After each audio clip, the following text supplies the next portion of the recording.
it's more about what they need. It's not about what I need to tell them. It's what they need to work on that day. Every coaching process or a call that I have, I start off, tell me about what you are working on and where your biggest issue is. And then we dive in there to help them come up with the solution to be able to move forward in a productive and efficient way. Welcome to Career Coaching Secrets, the podcast where we talk with successful career coaches on how they built their success and the hard lessons they learned along the way. My name is Davis Nguyen, and I'm the founder of Purple Circle, where we help career coaches scale their business to $100,000 years, $100,000 months, and even $100,000 weeks. Before Purple Circle, I've grown several 7- and 8-figure career coaching businesses myself, and have been a consultant at 2 career coaching businesses that are doing over $100 million each. Whether you're an established coach or building your practice for the first time, you'll discover the secrets to elevating your coaching business. Welcome to Career Coaching Secrets Podcast. I'm Kevin, and today we are joined by Trish Higgins.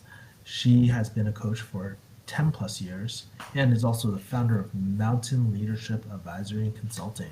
Welcome to the show, Trish. Thanks, Kevin. Thank you for having me. Yeah, it's a pleasure. One of the things I'm just always really curious about are people's origin stories, the beginning, the lore. And so how did you get into coaching and turn it into a business? Way back in the 90s, I was actually focusing on, I was a stockbroker and hated it.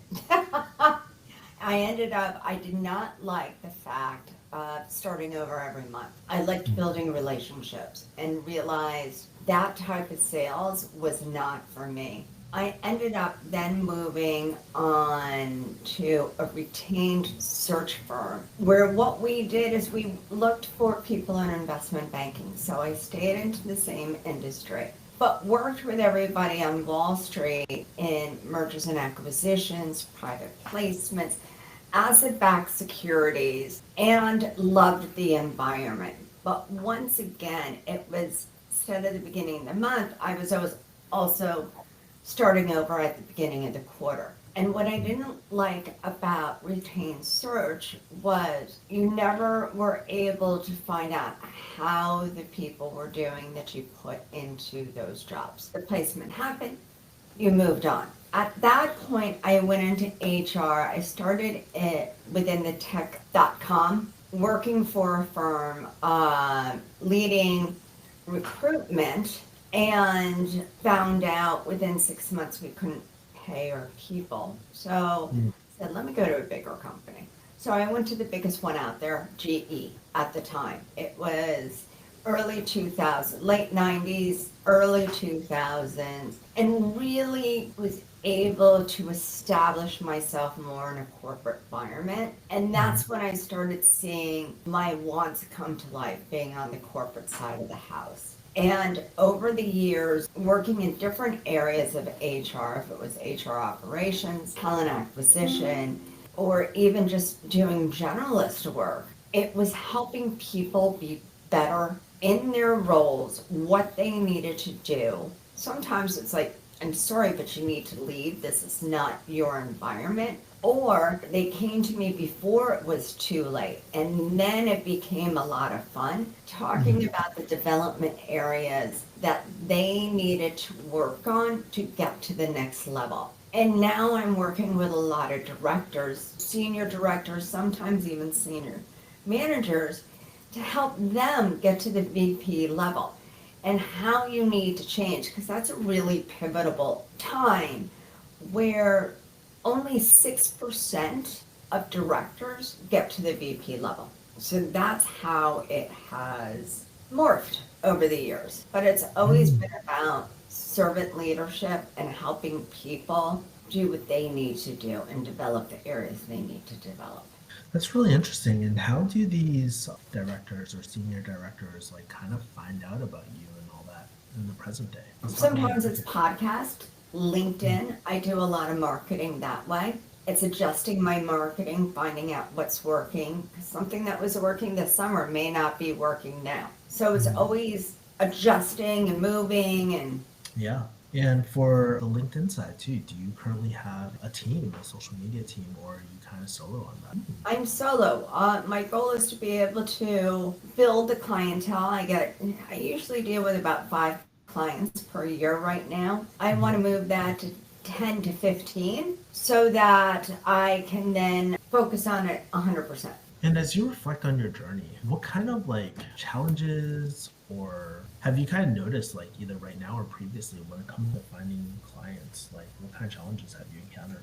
The economy is very interesting right now. Nobody knows what's going on. It's one of the hardest hiring economies. So people are being very careful in how they spend money and where they're going.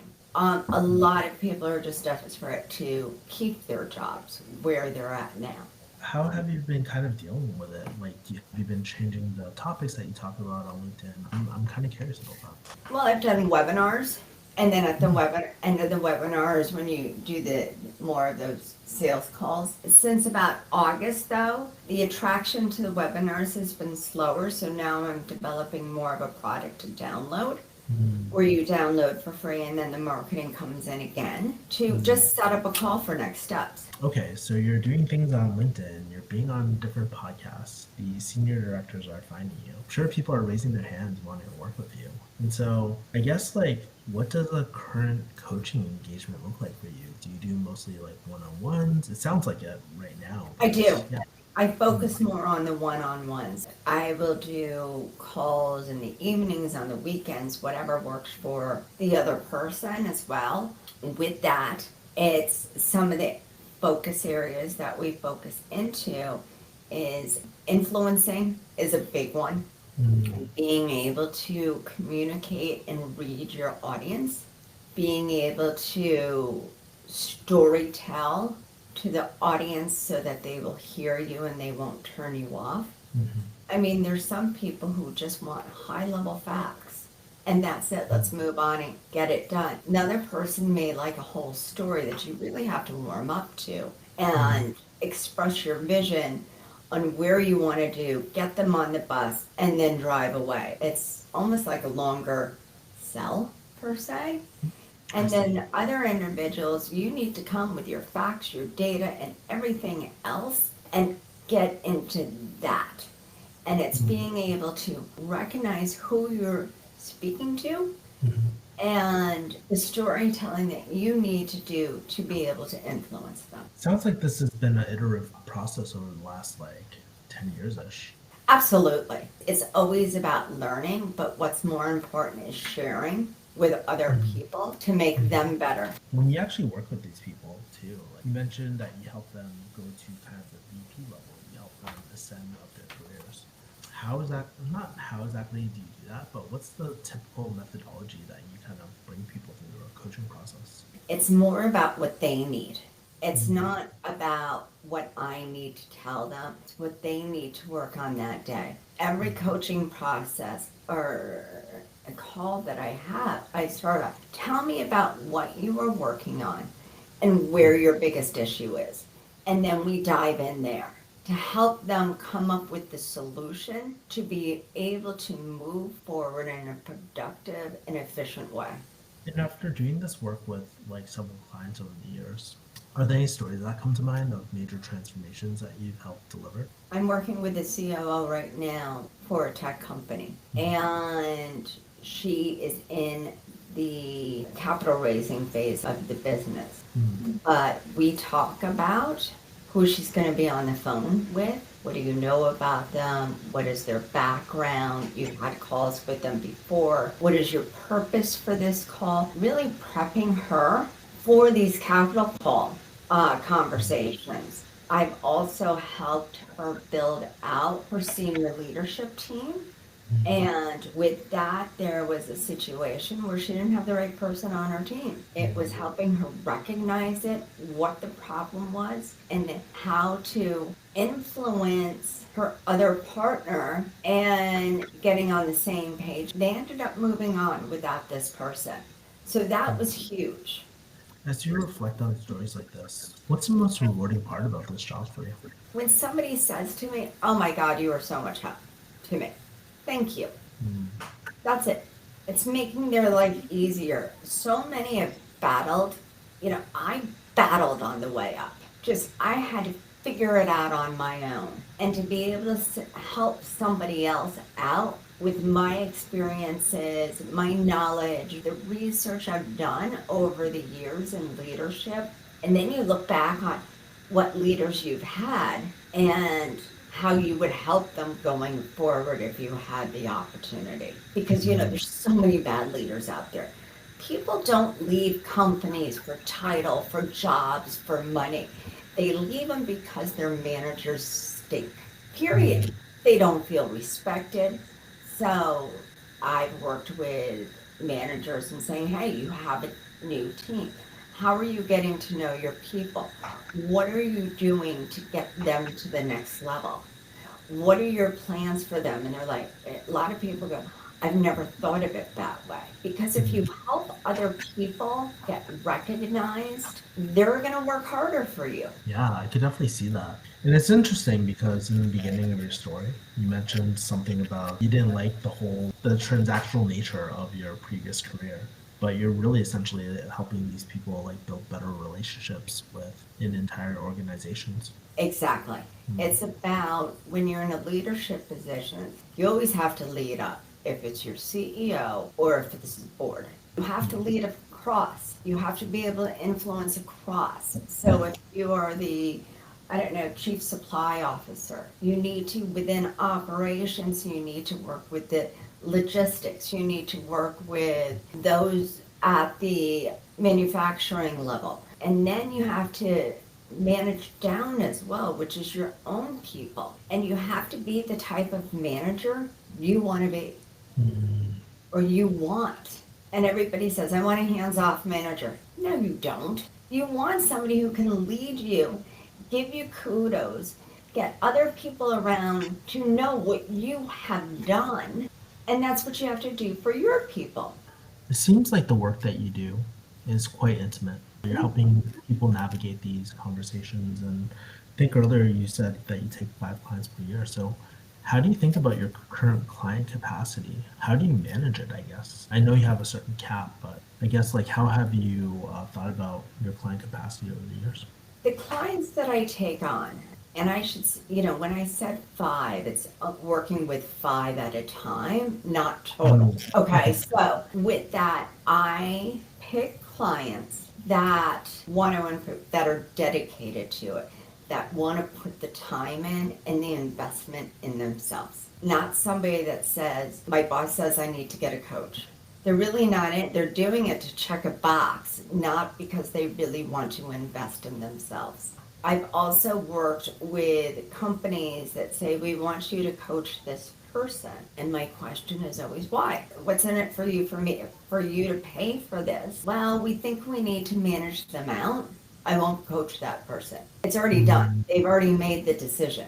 If they say to me, this is an up and coming person, they have put together so many projects, but they're not very good at XYZ. Can you help them? Absolutely. Let me have a call with them, and then I'll let you know if I will work with them. Because there's a lot of people that like to work in their little corners, and they're happy in their corners.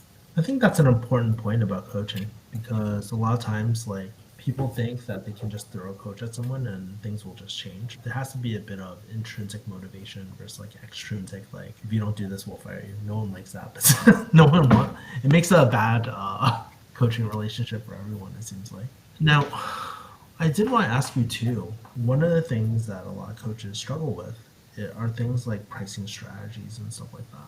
One of the special things about career coaching is like, since there's a promotion, there's usually a higher, like there's some sort of financial benefit specifically in career coaching. Of course, you don't have to give any hard numbers, but how do you think about structuring your pricing?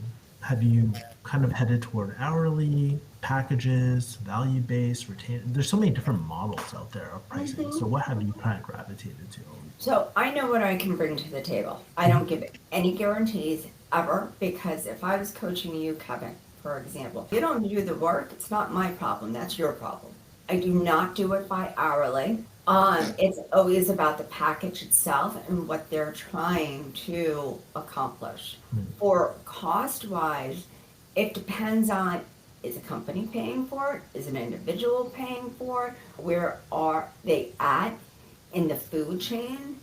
somebody who's a high pot or thinks they're a high pot and wants, they're at the associate level or manager level, I'll coach them. It's not going to be as much as if somebody were at the senior director level. My answer to you is it all depends. I see. You know, are they out of work? Are they looking for a job? I'm not going to charge them as much. Do you I'd still rather decide? get them a job, they get into a role, and hire me at the levels that I usually charge. How often do you take those clients? Like, meaning, like, let's say if they're in between jobs, right? Because I think some coaches would think, like, oh, there's an opportunity cost of just finding. Like, I talk to a lot of different coaches. Some are just like, I just look for half the game is like client selection, right? And finding the right clients. But then I meet some other coaches who are a lot more I can never say this. Like, kind of like Philanthropic? philanthropic. Yeah. Yeah. So, again, it depends on the client itself. It depends on the type of job they're looking for. Are they looking for a job that I'll help them now if they can help me later? But if you're a manager and looking for another manager job, I see. not that it's self-serving, but I'm looking to build a company and not give away freebies all the time. So right now I'm working with somebody who's in the healthcare industry. It was a hostile takeover. They didn't give them any type of severance package. They didn't even help them with outsourcing or, any of that. She's a senior director who leads teams of 100. I helped her. She'd been in this role for 15 years. She hasn't looked for a job in 15 years. I helped her. That makes a lot of sense. And I liked her. I really liked her. She was a super nice person, and I liked her. I wouldn't do that for somebody. I was like, man. Yeah, that's the other part I was wondering about. It's like, oh, how do you make that discernment? And it sounds like, Yeah. hey, the personality match and all that as well. Something I also think about is, okay, we've talked about the impact of your work and why this work means so much to people. I guess I'm curious about your future goals. Like, where do you kind of want this coaching business to take you in the next few years? I think you did mention earlier that you wanted to grow it more, but do you have like desires to hire other coaches, secret dreams, big ambitions no one knows about? We'd love to hear about the future. When I was growing up, I was lucky enough to have a grandmother who gave me a full ride scholarship. My father actually passed away when I was in high school. I went to a private high school. I continued going to that private high school. I went off to college. She gave me a full ride scholarship through that. When the time came around to, get married, I was very clear with my husband, we're paying for our kids' schools. Period. End of story. When that time came around, the cost of schooling was a lot more. Way more. Way more. I have 2 daughters. One went to University of Florida, engineering, so she did not work during school. She was working during school.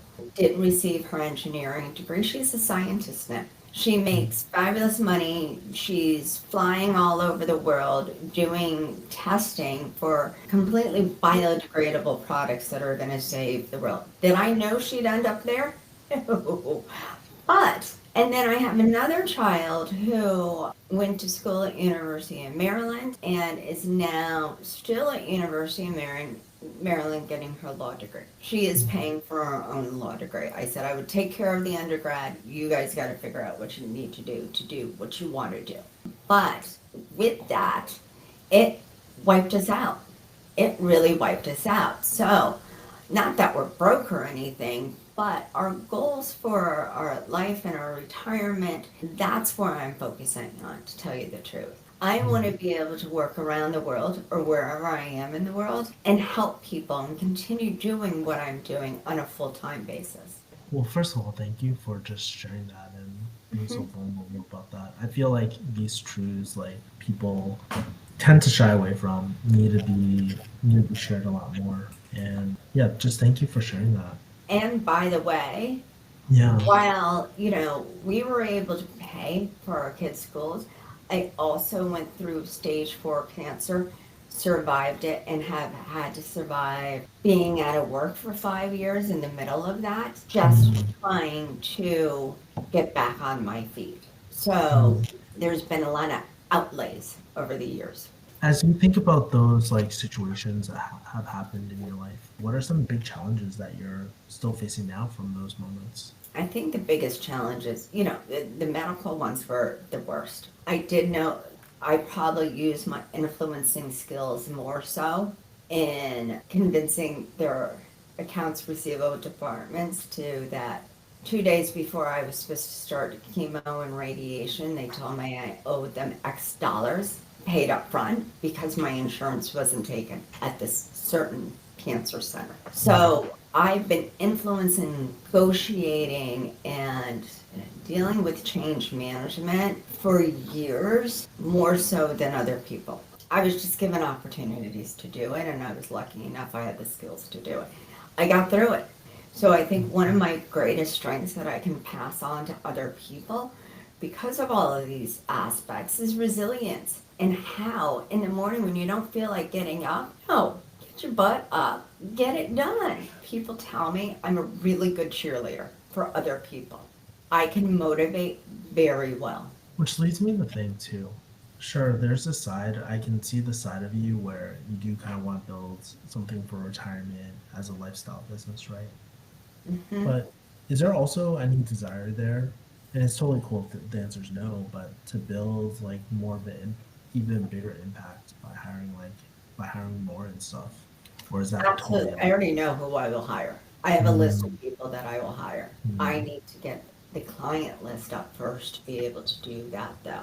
I will not have anybody stop what they're doing or focus on an area that will take them away from their current lifestyle per se.